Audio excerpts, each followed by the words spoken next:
Good morning, my friends. Good morning from the not-so-secret Towsley Canyon spot, because as I sat down and began to meditate and got into pulling some cards for the Tarot Tuesday today, some women came up the hill here blasting their music, and I was like, oh, okay, so maybe this isn't such a secret spot. Anyhow, now that they're hiking that way, we can get into doing our Tarot Tuesday. So the check-in this morning when I did my meditation and I asked what's the general theme or message that would come through for the group, what were we going to talk about today, what was going to inform the Tarot Tuesday reading, I got deconditioning, and this is a really big one that's been coming up a lot lately. Deconditioning in the sense of getting into the habit of and getting used to doing the work of deprogramming ourselves and starting to understand our underlying, what I refer to as sponsoring thoughts. So a phrase I picked up from the Conversation with God series, those thoughts that kind of underlie, those thoughts and beliefs that underlie the rest of our point of view and our perspective, right? And one of the things that we're really in the season of right now is deprogramming and deconditioning. So recognizing what kind of trauma and wounds inform our thoughts and our beliefs and our behaviors.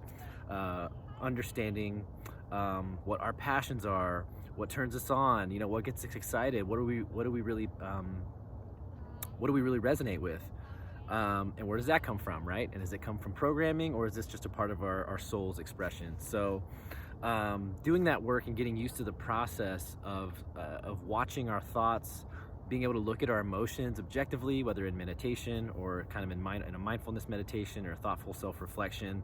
Deconditioning is the season we're in right now. We're really trying to deprogram as much as we can and understand what are the underlying thoughts, beliefs, and patterns that are driving our behavior, right? So today's reading, we did the 4-card spread, and so let's start with the energy that brought us into today's reading. So last week, I'm gonna go back for a second. Last week, we were working on releasing and letting go of those things that no longer serve us. Some of the emotional attachments to maybe perspectives or people or places that no longer serve us. And we were kind of stepping into the power of shifting our perspective with the 8 of Swords. That popped up last week. Well, it comes up again this week. But what crowns this week, the energy carrying us into this week, is the 5 of Swords. And the way that I typically read this card, because we're dealing with swords, we're dealing with aspects of the mind, mental activity, air, energy, and very often I relate this to ego. And 5s are very transient, transitional, very unstable energies, right? So the 5 of Swords to me, when I think about this, is and how this relates to this week, is some of that energy that was kicked up last week, some of those perspectives that we were looking at, some of that inner looking that we were doing, we're becoming more and more aware of those things, those ideas, or those beliefs, and those thought patterns that maybe don't serve us so much, right? So that's very much at the forefront of our mind as we work on letting go of the emotional attachments and those perspectives, or even the perspectives on ourselves, especially in relationship to people, places, and things that no longer serve us. As that stuff gets kicked up to the surface, we're becoming much more aware of, oh yeah, maybe that person, place, or thing doesn't serve me so much, or maybe that belief that comes from this childhood wound does not serve me so much. So again, we have an opportunity to sort of like flip the script a little bit, to change our perspective, and that's very present in this reading. That's where we're headed by the end of the week, as you'll see. But just know that what's present right now as the week starts off, you're probably very aware of those little things that are troubling us in our mind, right? So that's very present. Well, what energy is strong with us? Very appropriate card for the deconditioning lesson that came in. I'm gonna put it in front of my face. The Hermit card. The Hermit card is the card that we pulled for the energy that is strong with us this week. Well, what does a Hermit card talk about? Well, let's look at the turtle here under his shell with a lantern that is lighting up, or that is lit, I should say. So that turtle is retreating into a safe and sacred place underneath the light of his own awareness. The Hermit card really is about inner looking, meditation, self-reflection, really deep inner looking. So again, it's always interesting to me what the message that comes through at the top of the reading and how that kind of informs what the energy is for the week. Deconditioning is what's crowning the reading. That's something that's energy we can step into right now. It's the work that's ahead of us. So the first card that comes up is, well, all the things that are troubling us, the things we know that are not good for us, and the way that they kind of affect and impact the mind. There's something skittering around back here. I don't know what it is. If anybody sees a bobcat, let me know.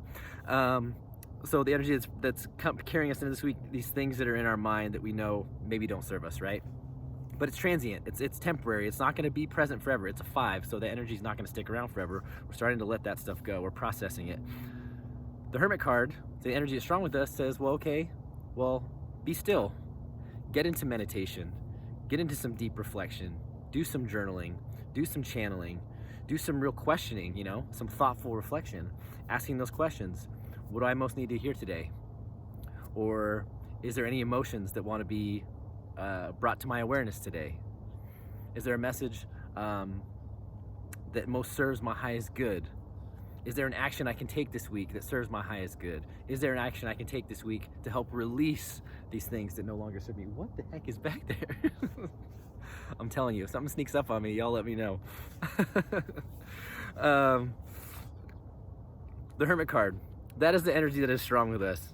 Being able to get into meditation, using stillness and deep inner looking to sort of dissect, understand, and witness those troublesome thoughts, beliefs, those patterns, maybe those actions that maybe don't do us so much good. Being able to see those more clearly and understanding where they come from, asking where they come from. One of the things that comes up when we talk about seeking guidance in meditation, I think one of the things people forget is the ability to something keeps moving back there. The ability to ask questions, and to ask questions not only of our higher self, to ask questions of ourselves, to ask questions of spirit and of higher guidance. It really comes down to just simply asking questions. So ask those simple questions just like a kid. When you get into that inner looking and you say, there's something that's really present, and maybe you just have this really, this tendency to just beat yourself up, to be really, really, really hypercritical of yourself when it comes to, let's say, your romantic relationships. Well, when you get into meditation this week, just ask a simple question. I understand that this is a thing, that I'm highly critical of myself in relationship to my romantic relationships. Is there something that I need to see? What do I most need to know about where this comes from? You can ask questions like that and see what arises, see what comes up, see if any memories pop into your mind, if maybe some guidance comes through, if feelings come up. But don't be afraid to do the digging and to ask those questions. And that energy is really strong. I'm going to get into that because I ask questions at the end of the reading as far as how can we step into this. So know that right now, getting still in meditation, being quiet, using the light of your own inner awareness to guide you, ask those clarifying questions. Ask those questions of your higher self, of your guidance, to reveal to you what can be done to release or transform or to move forward from these things, these troubling thoughts and actions or things that maybe no longer serve you. How do we let go of those things? How do we move past them? How do we transform them and use that energy in a new way? Some unconscious influences, good news. Transformation is afoot. The Two of Pentacles. Two of Pentacles talks about harmony, balance, sort of an inevitable transformation that's taking place. And this very much, because it's related to Pentacles, we're talking about things related to like the material world and the body. And the way that I want to read this is more about integration.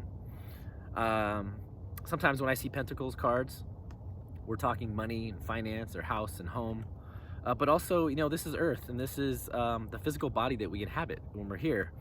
So when I see this Two of Pentacles as an unconscious influence this week, and I look at this deconditioning process that we're being called to right now, to go inward and to ask a lot of questions about who we are and how we got here, and how do we move forward, and how do we move forward for our highest good, those kinds of things.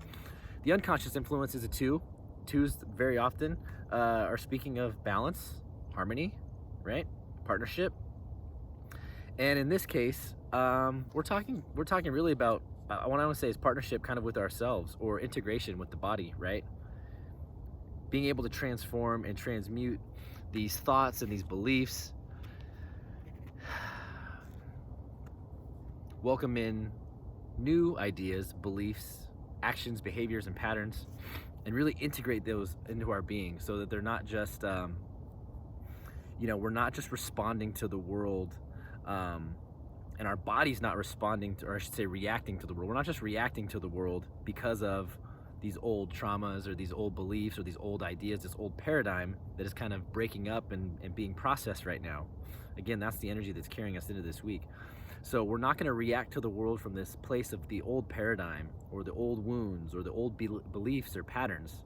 Even if they're not necessarily negative ones, they're just different. They're expanding, right? So many of us are going through a massive expansion. We're just seeing the world through a broader lens. And so instead of reacting to the world from that old place, what's with us unconsciously is this integration of like what we're learning, what we're beginning to understand, what we're witnessing, the clarity we're getting, and that's getting integrated into our body. And that's really this process, that's why it's such a long process in a lot of ways. And it just takes time.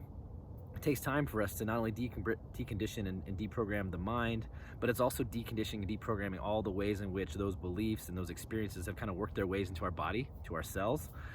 And we have to give that time to kind of like clear out, which is why I really encourage folks to do the energy clearing meditations, to use meditation and grounding on a daily basis as a means of resetting yourself to sort of an energy neutral, because you kind of clean the slate, you clean the body, you cleanse it, you purify it. And when you do that on a daily basis, and you constantly are asking those questions of, is there anything that most needs to, is there anything I need to see today? Or what message do I most need to hear from my highest good? And when you're asking those questions about what wants to be seen and what wants to come in, we get used to this process of just kind of like cycling energy through ourselves that is constantly renewing us on an energetic level, but also that works its way into our body and our vibration. So that's the unconscious energy. Balance and harmony, integration is coming. So where are we headed at the end of the week? Got an 8 of Swords. I don't know if there's a gopher or a squirrel or a bird back there, but it's getting closer. Heading out of the end of the week, we've got the 8 of Swords. The 8 of Swords, this popped up for us last week. Remember, the 8 of Swords, the 8 being a number of power and authority. The 8 of Swords, again, we're dealing with the air energy, the mind, the ego. This is about being, feeling like we're trapped. Where are you? Sorry, I keep getting distracted by whatever little critter is continually creeping up on me. This is about being trapped, feeling trapped in our perspective, but recognizing that we have the power to shift our mind, to shift our thoughts, and to shift our beliefs, and that actually gets us out of this binding situation that we perceive ourselves to be in. Okay, so I guess the other good news is we saw the butterfly. This is the unconscious influence. This is where we're headed. Inevitable transformation. So we're still getting there. We're still working on it. So remember that by the end of the week, you have the power to shift these things. So this is a lesson that was present for us last week, and it's still coming up again this week, which to me just tells me we're still working through this process. Again, it takes time. This stuff doesn't happen overnight. It's a continual effort. And so when I ask, well, what advice? When I ask guidance, what advice do you have as far as how do we navigate this situation and get to that point of the 8 of Swords where we find that perspective that clicks? And the information that came through was becoming at peace with those thoughts, right? So not being threatened by them anymore. This card's come up for us before. So no longer reacting to those things that are triggering.